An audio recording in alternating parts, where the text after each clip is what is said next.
Hey guys, what's going on? It's Rekt Capital. Welcome to today's video update. We're going to be looking at two altcoins that I feel that are going to be rallying over 50% over the coming weeks. And number one is Stratis. Just have a look at what's going on with Stratis. It's broken out from an accumulation range that has lasted from July, roughly speaking, to July. So a year-long accumulation range.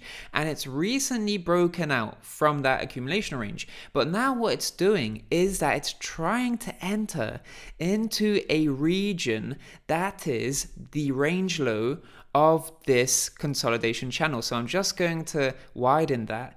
This is the consolidation channel that we need to focus on. So essentially speaking, what Stratis is doing over here is it's trying to break out into this range and claim the range low as a support. So if we zoom in here, and you just notice that on the macro scale, this isn't too big of an ask. But on the micro scale, you can have a look here that this range low has already been turned into a support. So we might see continuation going into the next few days or weeks. And if we zoom out, you'll notice that we'll have a bit of resistance around here.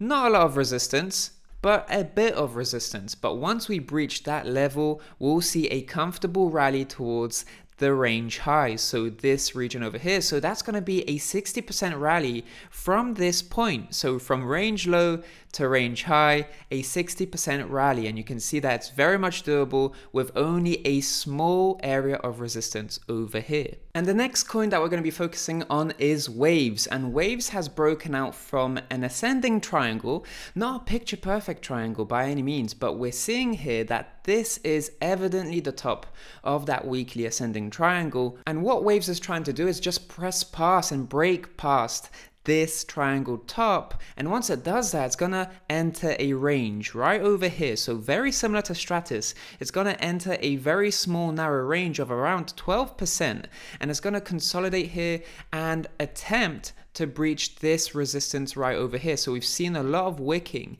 into this level, but it's never actually managed to confirm a breakout past it. But once it does that, it's going to have a very clear road all the way until this region over here, because there's very little resistance just stopping that move. Not a lot of sell side orders in the order book, so we're not going to see a lot of sell side pressure on that next rally. So breaking past this level, very positive, breaking past this level, and it's plain sailing all the way towards this level. And those are the two coins that I'm going to be focusing on, because they will most likely generate over 50% returns in the coming days or even weeks. So subscribe to the channel for more videos like this. I'm Rekt Capital, and I'll speak to you in the next one. Speak soon.